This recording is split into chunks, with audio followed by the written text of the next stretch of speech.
जय गुण गण दीपा नान्त धर्मी स्वरूपा वसुदेव सुतं देवं कंस चाणूरमर्दनं देवकी परमानन्दं कृष्णं वन्दे जगद्गुरुं पुत्रं विशालदेवस्य नित्यमुक्तिप्रदायकम् मालिनी परमानन्दं वन्दे चक्रधरं विभुं वन्दे चक्रधरं विभुं श्रीगोपाल कृष्ण महाराज हे कृष्ण गोपाल हरे दीन दयाल हरे कृष्ण गोपाल हरे दीन दयाल हरे कृष्ण गोपाल हरे दीन दयाल हरे कृष्ण गोपाल हरे दीन दयाल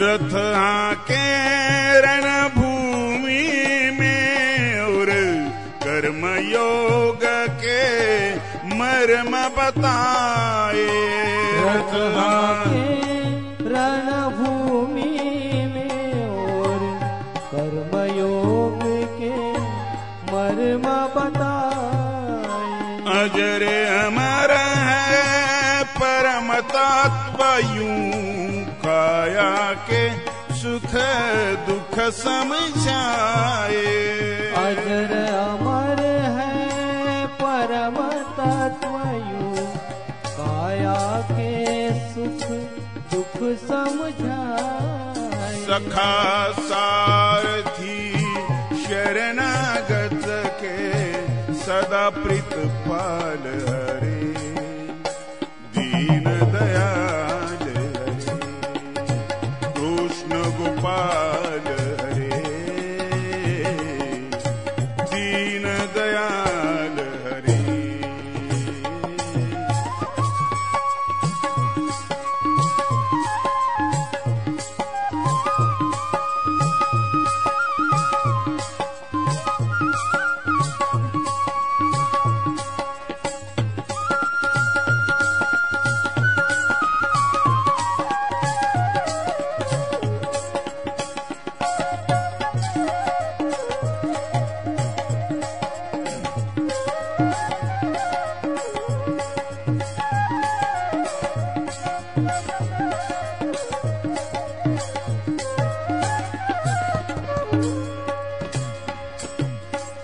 श्याम के रंग में रंग गई मीरा रस खान को रस की खान हुए श्याम के रंग में रंग गई मीरा रस खान को रस की खान हुए जग से आंखें बंद करे तो सूरदास ने दर्श किए जग से आंखें बंद करी तो सूरदास ने दर्श किए मात जसोदा ब्रज नारी के, मात जसोदा ब्रज नारी के, माखन चोर हरे दीन दयाल हरे,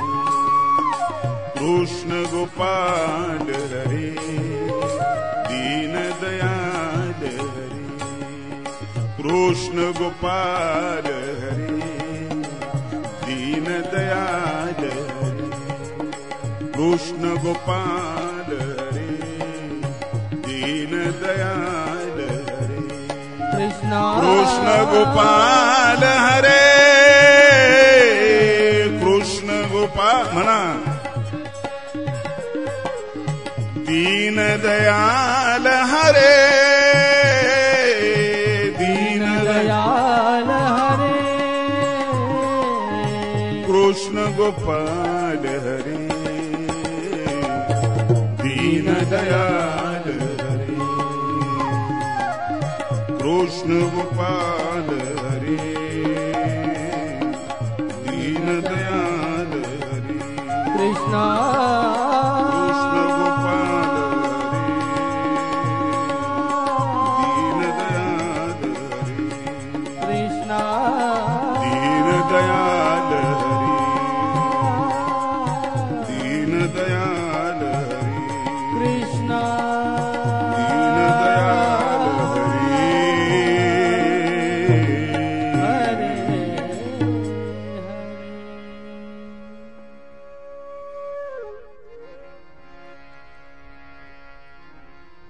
पूर्ण परब्रह्म भगवान श्री चक्रधर स्वामी यांच्या श्रीमुखातून प्रकट झालेले सूत्र विश्वकल्याणाचा आहे तो डोळ्यासमोर ठेवून श्री चक्रधर स्वामींना स्नेहाच्यामुळे सूत्रांचं स्फुरण झालं. सूत्र हे कुठल्या ग्रंथाचा अनुवाद नसतं, कुठल्या साहित्यावर बेतलेलं नसतं, स्वयंभू असतं. इतर ग्रह परप्रकाशित असतात, सूर्य स्वयंप्रकाशित असतो. सूत्र हे स्वयंप्रकाशित आहेत. अंतःप्रेरणेतून प्रकट झालेली ही छोटी छोटी वाक्ये महत्वाची आहे, मोलाची आहे. आपण बघतोय की देशावर निष्ठा, राष्ट्रावर निष्ठा असलेल्या माणसांनी काही वाक्य तयार केलेले आहेत आणि ते वाक्य त्यांची व्यापकता आपल्याला दर्शवतात. जसं तुम्ही जय महाराष्ट्र म्हणता, तुम्ही घराच्या पलीकडे सरकलात, गावाच्या पलीकडे सरकलात, तालुक्याच्या जिल्ह्याच्या पलीकडे सरकलात आणि महाराष्ट्राचा जे जे कार्य करायला लागलात, हे मोठेपणाचं लक्षण आहे. पण तरी याला एक मर्यादा आहे. तुम्ही महाराष्ट्राच्या सीमेमध्ये आहात, तुम्ही गुजरातमध्ये जाऊन जय महाराष्ट्र म्हणू शकत नाही आणि बिहार आणि उत्तर प्रदेशमध्ये तर अजिबात म्हणू शकत नाही. तिकडच्या लोकांना अजिबात आवडणार नाही. आचार्य अत्र्यांनी मध्य प्रदेशमध्ये भाषण देत असताना असं म्हणाले की महाराष्ट्राला इतिहास आहे, इतर राज्यांना फक्त भूगोल आहे, तरी लोकांनी चपला फेकल्या होत्या त्यांच्याकडे. महाराष्ट्राची उंची आम्हाला माहिती आहे, पण इतर राज्याची तुम्ही अवहेलना का करता, उपेक्षा का करता? हा राष्ट्राभिमान आहे, आनंदाची गोष्ट आहे. महाराष्ट्र एवढं होणं की साधी गोष्ट नाहीये, कारण आपण इतके संकोचित बनलो की आपण आपलेच राहिलो नाहीत. आपण घराचे तर राहिलो नाही, पण आपण आपले सुद्धा राहिलो नाही.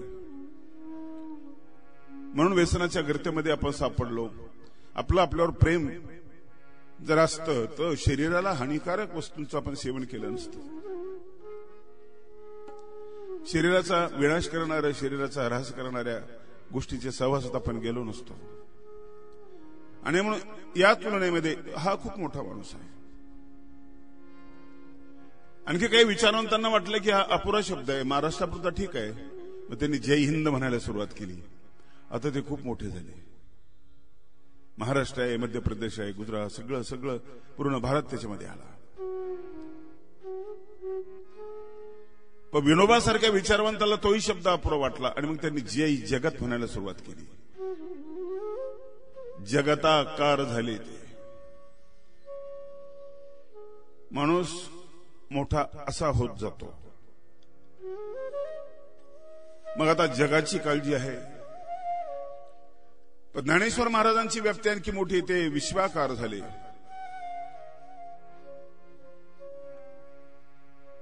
म्हणून त्यांचं पसायदान हे विश्वाला बांधणारं पसायदान आहे. आता विश्वात्मके देवे येणे वाग्यज्ञ तोषावे, तोषुनी मज द्यावे पसायदान आहे. जे खळांची व्यंकटी सांडो, तया सत्कर्मी रती वाढो. खळ म्हणजे खलनायक, दुष्ट, यात अतिरेकी आला, यांची अतिरेकी वृत्ती जाऊ दे. परमेश्वराला केलेली याचनेशिवाय प्रार्थना. जे खळांची व्यंकटे सांडो, तया सत्कर्मती वाढो. भूता परस्परे पडो मैत्र जीवांचे, दुरितांचे तिमिरी जावो. विश्व स्वधर्म सूर्य पाहो, जो जीवांची तो ते लाहो. प्राणी जात अद्भुत.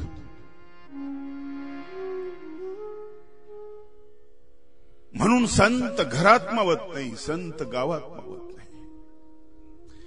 तुम्ही प्रयत्न करता अभिनिवेशाने की आमच्या मुठीत मावले पाहिजे म्हणून, ते आमचे असं म्हणता मूठ आवळून. तुमच्या मुठीत कसे बसतील ते? अरे मोठं तर तेच आहे जे एकाच्या मालकीचं नाही. आभाळावर कोणाची सत्ता नाही, हवेवर कोणाची सत्ता नाही. सर्वज्ञ श्री चक्रधर प्रभू आणखी थोडंसं पुढे गेले. तुम्ही आम्ही सगळ्यात चिंता करतो, चिंतन करतो सगळं, पण आपल्या गोष्टीला एक मर्यादा आहे. आपल्याला जेवढं माहिती आहे तेवढं सगळं आपल्याला माहिती नाही आहे. आपण सगळे अपूर्ण आहोत. कुठला डॉक्टर पूर्ण नाहीये, सगळ्या बिमाऱ्या त्याला माहिती नाही. म्हणून वेगवेगळे स्पेशालिस्ट, कुठला प्राध्यापक पूर्ण नाहीये, ठराविक विषयाचा तो अभ्यासक आहे, तो शिकवतो. कुठलाच माणूस पूर्ण नाहीये आणि म्हणून तो विचार कराल तर त्याच्या सीमेमध्ये विचार कराल. पूर्णाचा विचार कराल. सर्वज्ञ श्री चक्रधर स्वामींचं चिंतन चालू आहे आणि स्वामींना विचारलं, प्रभू तुम्ही चिंतन कशाचं करता? स्वामींनी दोन उत्तरे दिले. एक तर श्री प्रभूंच्या थापेचं चिंतन, त्या स्पर्शाचं चिंतन. असा एक अलौकिक स्पर्श तुम्हालाही शाळेमध्ये कधीतरी मिळतो बक्षीस घेत असताना शिक्षकाचा. कधीतरी आईच्या कुशीचा स्पर्श तुम्हाला मिळतो आणि तो स्पर्श इतिहासात लिहिला जात नाही, पण तुमच्या मनामध्ये कोरलेला असतो.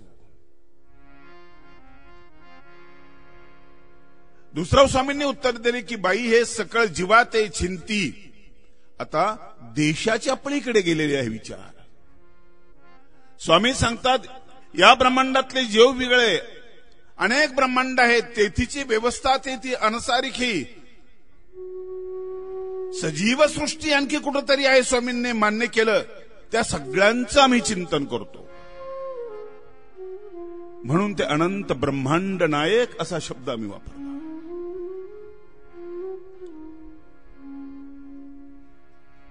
आणि म्हणून सर्वज्ञांना आपले विचार सांगत असताना इथं विचार संकोचित नाही, महानुभाव संप्रदायापुरते मर्यादित नाही. भले त्यांनी सांभाळले असतील पण ते त्यांच्या मालकीचे नाहीत. आपण वर्तुळामध्ये जगणारी माणसं आहोत, तुकड्या तुकड्यामध्ये जगणारी माणसं. आपले रंग ठरलेले आहेत. भगवा रंग एक विशिष्ट गट तिथं जमतो, हिरवा रंग एक विशिष्ट गट त्या ठिकाणी जमतो, जांभळा रंग विशिष्ट गट जमतो. रंग रंगाशी भांडतात. मन आपण रंगवले आणि म्हणून आपण बुद्धीमध्ये जगणारी माणसं आहोत. बुद्धीत स्फटिक असायला पाहिजे, कुठलाच रंग नसलेली बुद्धी. सूर्याला कुठलाच रंग नाही, परंतु सगळेच रंग त्याच्यामध्ये आहे. पाण्याचे तुषार ज्यावेळेस पडतात त्यावेळेस इंद्रधनू आपल्याला दिसतो. आपले संत वेगळे, आपले ग्रंथ वेगळे. सावता महाराजांचा फोटो विशिष्ट ठिकाणी, तुकाराम महाराजांचा विशिष्ट ठिकाणी, सेना महाराजांचा विशिष्ट ठिकाणी. तुकडे तुकडे बनवलेत आपण. या सगळ्या तुकड्यांना जोडणारं सूत्र स्वामींनी सांगितलं. कालचं सूत्र स्नेह. जगाला जी गरज आहे ना ती पैशाची गरज नाही. पैसा खूप असूनही कलह निर्माण होतो. पैशाच्या ढिगामध्ये खुपसूनही माणसं स्वस्त कुठे आहेत, समाधानी नाहीत माणसं. सन्मानाची गरज नाही जगाला. सन्मानाच्या खुर्चीवर बसल्यानंतरही बेचैन आहेत माणसं. मिळवताना बेचैन आहे, मिळाल्यानंतर बेचैन आहे, जाईल का म्हणून बेचैन आहे. गरज आहे, भूक आहे, स्नेहाची भूक आहे.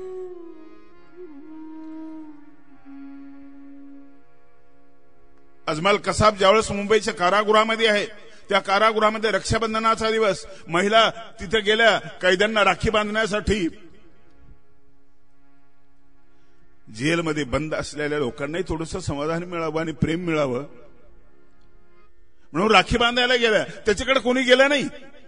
तो पाहत होता सारखं. एक महिला त्याच्याकडे गेली नाही आणि तो जेलरला म्हणतो, जेलर साहब मुझे कोई राखी बांधेगा. जेलर म्हणाला, तेरे हाथ में तो महंगे महंगे बम थे, मशीन गन थी, तुझे राखी की क्या जरूरत है, तो 50 पैसे की 1 रुपए की राखी है.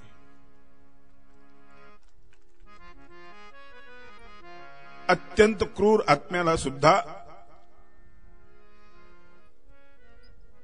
स्नेहाची गरज आहे.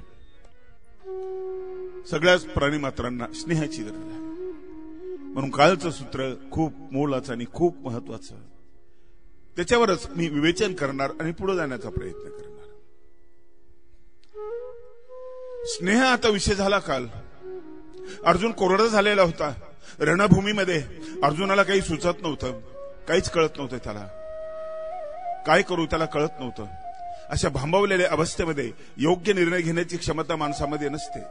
आणि योग्य निर्णयाची क्षमता माणसामध्ये नसली की माणूस चुकीचा निर्णय घेतो. अशा वेळेला अर्जुनाने एक चांगलं केलं. भांबवलेल्या अवस्थेमध्ये 40 लाख लोक जमलेले आहेत आणि 40 लाख लोकांमध्ये समोर दिसणारी माणसं आपलीच माणसं आहेत. माझाच आजोबा, माझाच गुरु, माझाच कृपाचार्य, ही सगळी माणसं माझी आहेत. हा दुर्योधन तर माझाच आहे, हा माझा चुलत भाऊ आहे, हे मामा आहेत, हे अमुक आहे, तमुक आहे. तुम्ही तरी लढा का अशा वेळेला. अर्जुन विवेक आहे, अर्जुन हुशार आहे. म्हटलं यांना मारल्यानंतर मिळणारं राज्य म्हणजे रक्ताने माखलेली, यांच्याच रक्ताने माखलेली भाकर मी कशी खाणार. भगवान कृष्णासमोर प्रश्न उपस्थित केला. या प्रश्नाचं उत्तर सगळी गीता आहे. तरीही विवेकी मनाला कुठेतरी वाटतं की अर्जुनाचंच बरं होतं. पण अशा वेळेला अर्जुन शरण गेला, एका शक्तीला शरण गेला. शरण मी आलो तुझला परेशा, माधव कुंज बिहारी. शरण मी आलो तुझला परेशा, माधव कुंज बिहारी. शरण मी आलो तुझला परेशा, माधव कुंज बिहारी. शरण मी आलो तुझला परेशा, माधव कुंज बिहारी.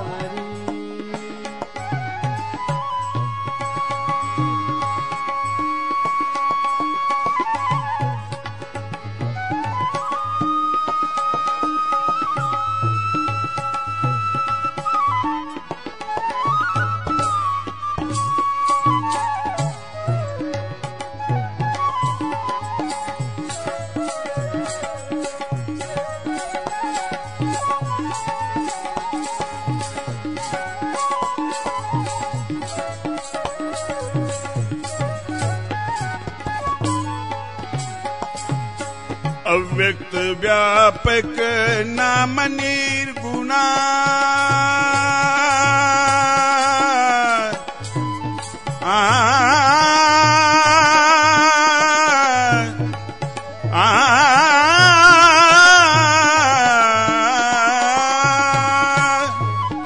अव्यक्त व्यापक नाम निराकार परिहोसी सगुणा, जीव बुद्धरण्या हेतु धरुनी, मानव तणु स्वीकारी. शरण मी आलो तुझला परेशा, माधव कुंज बिहारी. तुझला परेशा, माधव कुंज बिहारी. शरण मी आलो तुझला परेशा,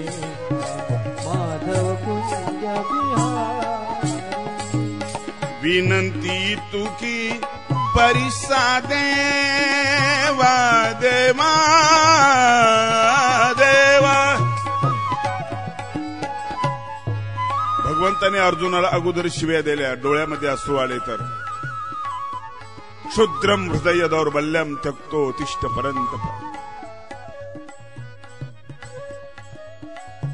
क्लैब्यम अस्मगमः पार्थ नैतत्वयुपपद्यते.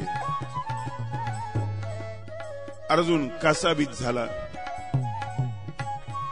आता भगवंताची सहानुभूती राहिली नाही त्याच्या लक्षात आलं आणि दुसऱ्या अध्यायाच्या 7व्या श्लोकामध्ये शरण गेला. कार्पण्य दोषो पहत स्वभाव पृच्छामि त्वं धर्म सम्मूढ चैतः यश्रेयस्यान् निश्चितं ब्रूहितं मे शिष्यस्त्यहं शाधिमं त्वं प्रपन्नम्. विनंती तुकी परिसा देवा नित्य घडावी पद रज सेवा दामोदराचा रव ऐकावा दामोदराचा रव ऐकावा माधव कुंज बिहारी. शरणमी आलो तुझला परेशा माधव कुंज बिहारी. शरणमी आलो तुझला परेशा माधव कुंज बिहारी. स्नेह संपलं की संघर्ष सुरू होतो. गाडीला वंगण लागतं, घर संसाराला स्नेहाचं वंगण लागतं. उदास माणूसही प्रेमाचा संचार झाला की असा फुलून जातो. एखाद्याच शब्दाची वाट तो पाहत असतो. आज आपण बघतोय की घरामध्ये सगळं आहे पण एका गोष्टीचा अभाव आहे. अरे एकत्र कुटुंब पद्धती आम्ही लहानपणी बघितली. कुशिरात असेल ही माणसं छोट्याशा घरामध्ये.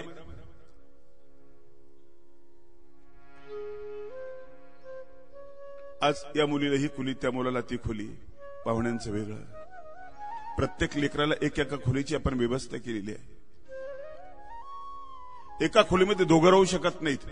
एका खोलीमध्ये दोघांची व्यवस्था नाही आणि दोघांना एक खोली नको आहे. पण एकत्र कुटुंब पद्धती होती आमच्या हिंदुस्थानमध्ये आणि हे सगळ्यात मोठं वैभव आहे. हिंदुस्थानचं वैभव आहे. जे एकत्र जेवण करत नाही ते एकत्र जीवन जगू शकत नाही. आमच्या जेवणाची वेळ निश्चित नाही.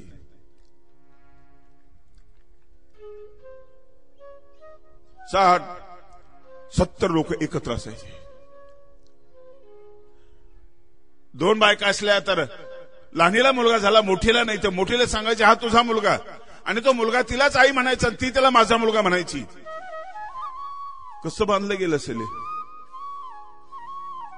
एक स्नेहाचा धागा. आणि तो कमी झाला, ते तुटले, ते बंध तुटले म्हणून आम्ही असे वेगवेगळे झालो. एकटा मुलगा वडिलांजवळ राहायला तयार नाही, तोच असं विभक्त राहण्याची त्याला इच्छा आहे.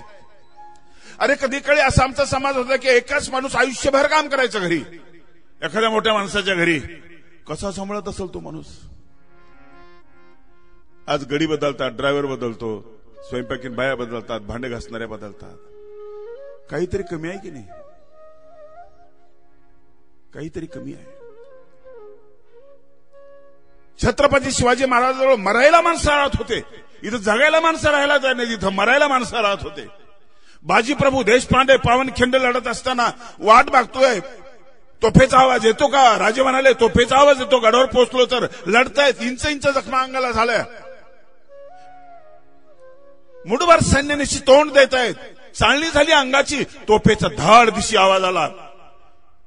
म्हणाले जीतमया, मरत असताना मी जिंकलो. मदारी मे तर आग्र्याच्या कारागृहामध्ये स्वतः अंगावर कपडे घेऊन झोपलेला माणूस. कसली माणसं असतील माहितीये? शिवाकाशीत कसला माणूस असेल? शिवाजी महाराज सारखा दिसतोय, तिथं बसलेला आहे. त्याला माहितीये नाटक महागात जाणार आहे. हा अभिनय सोपा नाही. अरे आताची अभिनय साधी गोष्ट आहे. असा एक अभिनय की शिवाजी सारखाच होणं, मरायची तयारी ठेवणं. पैशानं माणसं विकत घेता येत नाही, माणसाचा सौदा होत नाही. आई विकत घेता येत नाही, बाप विकत घेता येत नाही. आणि त्यांच्यामध्ये असलेलं स्नेह आपल्याला लुटता येत नाही. सगळं घरामध्ये असून फक्त स्नेह घरात नसलं तर फुटपाथवरची माणसं आनंदात राहताना आपण बघतोय. तुकाराम महाराज दुष्काळ पडला 51चा आणि 53चा 2 दुष्काळ पडले तरी तुकाराम महाराज अभंग लिहितात. दुकानाचं दिवाळा निघालं तरी अभंग लिहितात. पहिली पत्नी अन्नान्न करून मेली तरी अभंग लिहितात. गावातल्या लोकांनी धिंड काढली, कोपला पाटील गावाचे हे लोक, तरी अभंग लिहितात. असा अभंग लिहितात. आनंदाची डोई, आनंद तरंग, आनंदाचे अंग, आनंदाचे कुठून आली अशी ही ऊर्जा. बरे झाले देवा निघाले दिवाळे, बरी या दुष्काळे कृपा केली. दुष्काळानं कृपा केली कसं म्हणता आलं असेल. दिवाळं निघालं बरं झालं कुठल्या आधारावर म्हटले असतील. आमची सायकल पंक्चर झाल्यानंतर आम्हाला लिहिता येणार नाही, बरी झाली देवा सायकल पंक्चर, मागील डंपर काढून घे. शक्यच नाही. आत जे स्नेहाचं भरत आहे ते भरत महत्वाचं आहे.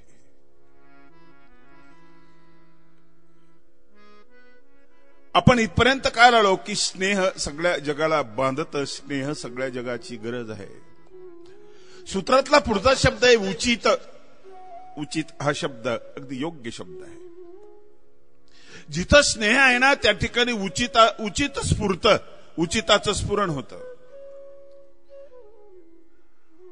उचित म्हणजे आनंदाकडे प्रवास करणारा जो स्नेहाचा मार्ग आहे त्या मार्गावरचा हा दुसरा टप्पा आहे. जे साधन आहे ते उचित साधन. असं एक वाहन की जे तुम्हाला उचित मिळालेलं आहे आणि त्या उचिताचं स्फुरण होतं. स्नेह नसलं तर तुम्हाला चांगलं नाही सुचत. नारायणरावला फक्त धरा असं लिहिलं, आनंदीबाईंनी ते धच्या ठिकाणी मा केला. स्नेह नव्हतं, एकाच अक्षर लिहिलं पण एका अक्षराने मुर्दा पाडला नारायणरावचा. विषारी असलेलं एकच अक्षर किती किती वाईट आहे. महाभारताचं युद्ध झालं, दुर्योधनाचं एकच वाक्य, सुईच्या टोकावर बसली इतकी माती देणार नाही बस. महाभारताचं युद्ध कुरुक्षेत्रात होण्याच्या अगोदर सुईच्या टोकावर झालं आणि दुर्योधनाच्या मनामध्ये झालं. असंच वाक्य तुमच्या तोंडातून बाहेर निघतं आणि वैरी तयार होतात, शत्रू तयार होतात. द्रौपदी एकच तर वाक्य बोलली, आंधळ्याची मुलं आंधळी असतात, बोलायला नव्हतं पाहिजे. असू दे कृष्णाची बहीण, असू दे पांडवांची पत्नी, चुकली, 100% चुकली. चेष्टा करायची तर वेगळ्या पद्धतीने करता आली असती. सासऱ्याला आंधळा म्हणणं, त्यांचं व्यंग्य काढणं. दुर्योधन चिडला, एकच तर वाक्य आहे, एकच वाक्य आहे. कशी बदलतात माणसं. मी नेहमी एक उदाहरण सांगतो, इथंही सांगतो. आमच्या औरंगाबादला एक घर आहे, पती पत्नी संसार सुखाचा आहे. कधी कधी जात असतो. गोड आहेत, हसर घर आहे, प्रत्येक गोष्टीचा विनोद करतात. ते सगळ्या गोष्टी सोयीच्या करून घेतात. एक कला आहे ती, सगळ्यांना जमत नाही, ज्यांना जमती ते भाग्यवान आहेत. ज्या गोष्टीचा राग येतो त्या गोष्टीचा विनोद करणं ही गोष्ट साधी नाही. एक वेटरला, एक माणूस हॉटेलमध्ये जातो, वेटरला म्हणतो की गरम काय रे, तो म्हणतो गरम भजी आहेत. त्यापेक्षा गरम काय रे, म्हणे आलू वडा गरम आहे. म्हणजे त्याच्यापेक्षा गरम काय, म्हणे जिलेबी तळते म्हणे आता कढईमध्ये तेलामध्ये आहे. म्हणे त्यापेक्षा गरम काय. वेटरला राग आला, म्हणे आणतो साहेब. गेला, प्लेटमध्ये चुलंगणामधला विस्तव घेतला, आणून आपटला समोर, घ्या म्हणे गरम. तो माणूस नाही चिडला, सिगारेट काढलं, पेटवलं, झुरके मारत निघून गेला. पु ल देशपांडे गॅलरीमध्ये फिरत होते. वरून वरच्या मजल्या त्या बाईने खाली भात टाकला, चुकून पु ल देशपांड्यांच्या अंगावर पडला. तुम्ही काय केलं असतं, तुम्ही शिव्या दिले असते, भांडले असते, पोलीस स्टेशन अमुक तमुक. फुलोनी विनोद तयार केला. फुलांनी वर बघितलं, म्हणाले बाई भात मिळाला, वरण पाठवा की. पोलिसांनी त्रास नसता दिला, इतका त्रास तिला झाला. सोयीचं करून घेता येतं सगळं. विनोद हा जन्माला येतो आणि विनोद तुमच्यामध्ये असेल तर तुम्ही हे सगळं सोयीचं करून घेत असता. महत्वाची गोष्ट आहे. विषारी वाक्य जर असेल तर असं होतं, आणि एखादं असं वाक्य असतं की ते अमृतासारखं असतं, एकच वाक्य जोडून टाकतं सगळ्या गोष्टीला. एखादं असं वाक्य असतं जे स्नेहाने भरलेलं अशा प्रकारचं वाक्य असतं. भगवान श्री चक्रधर स्वामींच्या जीवनामध्ये जे सूत्र जन्माला आले, हे सूत्र स्थल काल सापेक्ष नाहीत. कुठेही जन्माला आले, प्रसंग पडेल त्या ठिकाणी चालता चालता सूत्र सांगितले. गीता रणभूमीत सांगितली, फक्त रणभूमीत. आणि चक्रधर स्वामी जे बोलतात ना, स्मशानात बोलतात, रस्त्याना बोलतात, कुठेही बोलतात, वेळ प्रसंग ज्या वेळ त्या ठिकाणी बोलतात. आता हे सूत्र जन्माला आलं, फक्त पाय धुण्याचा प्रसंग आहे. स्वामींचे पाय मातीनं बळलेले आहेत आणि तिथं महदंबा पाणी आणते, गळती आहे तिथून पाणी आणते, पाय धुते, बस एवढाच प्रसंग आहे फक्त. आणि स्वामी सांगतात की हे जे स्फुरला हिला, हिच्यामध्ये स्नेह आहे म्हणून हिला स्फुरलेला आहे. स्नेहाचा ठाई उचित स्फुरे. कुटुंब सुखी आहे ते औरंगाबादचं, हसत राहतात सारखे. थकून भागून गेलो म्हणजे घरी जातो, पती पत्नीची थट्टा मस्करी, एकमेकाची विकेट घेत राहतात. पण एक दिवशी काय झालं की उदास दिसले त्या ताई. म्हटलं ताई झालं काय, आज तुमचा चेहरा पडलेला आहे. म्हणजे सगळंच बदललं, पहिल्यासारखं राहिलं नाही. म्हटलं पहिल्यासारखं म्हणजे ते बोलत नाहीत, माझ्याकडे बघत नाहीत, घरी जेवत नाहीत, ढाब्यावर जेवतात. अरे अरे म्हटलं काय झालं, काय कमाल झाली तुमची. हे स्वर्गासारखं असलेलं घर, मंदिरासारखं असलेलं घर झालं काय एकदम. बाबा मला बघायला आलते ना, त्यावेळेस माझं काय कौतुक केलं त्यांनी, खूप कौतुक केलं. म्हटलं तुझं दात कसे आहेत, मोत्यासारखे आहेत, तुझे डोळे कसे आहेत, हरणासारखे आहेत, तुझे केस कसे आहेत, रेशमासारखे आहेत, तुझे गाल कसे सफरचंदासारखे आहेत, तुझे ओठ कसे आहेत, गुलाबाच्या पाकळीसारखे आहेत. म्हटलं आताही तसंच म्हणत असतील ना. नाही म्हणत पण. म्हटलं काय म्हणतात, तू घुबड्यासारखी दिसते असं म्हणतात म्हणे.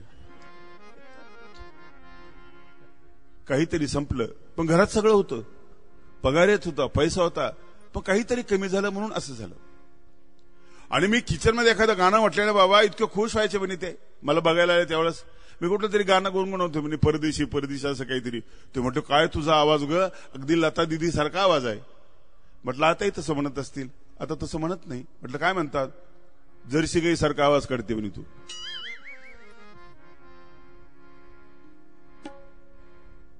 इथे आता आले ना जेवायला बसतील, मग मी वाढते बघा तुम्ही, तुमच्या लक्षात येईल. आले जेवायला, देवपूजा वगैरे केली, पाय धुतले, जेवायला बसले. वरण होतं, चपाती होती, ताटात चुरली मी, त्यांनी चुरली, मी तोंडात घास घातला. चवदार लागलं मला. त्यांनी तोंडात घास घातल्या बरोबर बणी वाटोळ झालं आपल्या पोटाचं. बनी बाबा काही खरं नाही, भूताला काहीच येत नाही म्हणे. पेंट्या काकूकडे जा बरं, काकूची तुम भाज्यान. बाई मोठी छत्री, तिने अगोदरच काकूच्या घरी भाजी नेऊन ठेवली होती, तेच वरण. पेंट्या आला ग्लास घेऊन, टाकलं, त्याने हातामध्ये दिलं, त्याने ताटामध्ये टाकलं, पहिलं तर फेकून दिलं, ताटात टाकलं, चपाती चुरली, घास तोंडात टाकला. बाबा वरण तेच आहे म्हणे, पण किती चवदार आहे म्हणे. पहा वरण तेच आहे, त्या बाईला माहिती आणि मला माहिती होतं. काहीतरी कमी झालेलं आहे, काहीतरी. तीच वस्तू तुम्हाला नंतर चांगली वाटत नाही, काहीतरी कमी झालेलं असतं. उचित आपल्याला ज्यावेळेस स्फुरत नाही. आणि आपण लक्षात घ्या आज आपली अवस्था कशा प्रकारची आहे. आपल्याला स्फुरलं अनुचित, आपण जंगला तोडून टाकले, जनावर बेवारस केले आपण, अनुचित स्फुरलं आपल्याला. अरे ज्या गंगेला मैया आपण म्हणत होतो, यमुनेला मैया म्हणत होतो, सगळ्या नद्यांना आई म्हणत होतो, त्या नद्यांचं पाणी तीर्थ म्हणून आपण घेत होतो. आज त्या पाण्याच्या थेंबाला स्पर्श आपण करू शकत नाही, इतकं खराब केलेलं आहे. कुणी केलं, अनुचित प्रवृत्तीने केलं. बाहेर तुम्ही पडताना बिस्लरीची बॉटल तुम्ही घेऊन पडता, तुमचा पराभव आहे. लाज वाटायला पाहिजे आपल्याला, माझा पराभव आहे. जगातलं पाणी सगळं मी वाटोले केलं, हे किती दिवस पुरणार आहे? दुधाच्या भावाचं पाणी तू घरून घेऊन निघतोस. प्रीती संपली की भीती जन्माला येते. अरे दुधाची आवड होती, आता दूरदर्शनवर बघतो की केमिकल पासून दूध बनवतायत. भीती वाटायला लागली बाहेरच्या दुधाची. केळाची आवड होती, आता ते पावडर टाकून केळ बनवतायत, केमिकल टाकतायत. लक्षात आलं आपल्या. आंबा आवडीनं खातो आपण, आंबरस खातो आंब्याच्या दिवसामध्ये, पण त्याची भीती वाटायला लागली. कसा पिकवला कसा नाही कुणास ठाऊक. ज्या गोष्टीची प्रीती होती त्या गोष्टीची भीती वाटते. इथं माणसाचा पराभव आहे. माणसाला भेटायचे ते एक प्रीती असायची, पण नंतर आपल्यामध्ये जे लोड केलं, जन्म झाला त्यावेळेस माहिती नाही. हिंदू नंतर मला सांगितलं, मुस्लिम नंतर मला सांगितलं, जैन नंतर मला सांगितलं, जात नंतर मला सांगितली. हे लोड केलेले आम्ही, आणि हे आम्ही डिलीट होत नाही आमच्याकडून. सर्वज्ञांचं छोटंसं सूत्र पण किती महत्वाचं आहे, लक्षात ठेवा. तुम्ही वाढवताय, सगळं वाढवताय, रोड वाढवताय, जंगल, काँक्रीटचे जंगल वाढवताय, खूप प्रगती आहे. पण हे जर कमी होत असेल तर,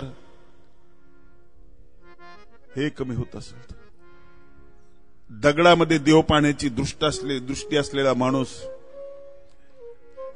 आज बेचैन झालेला आपल्याला दिसतोय. या माणसाची बेचैनी वाढली हे आपल्या लक्षात येतं. असं कुठेतरी एका ठिकाणी आपल्याला थांबावं लागणार आहे. या भयातून कुठेतरी अभयाकडे आपल्याला सरकावं लागणार आहे. सुंदर अभंग आहे ज्ञानेश्वर महाराजांचा. देवाची ये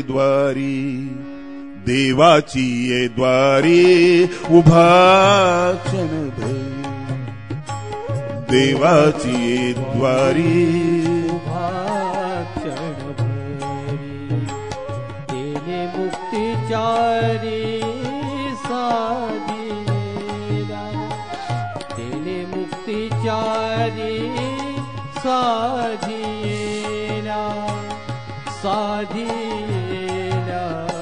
देवाची द्वारी उभा क्षणभरी, देवाची द्वारी उभा क्षणभरी.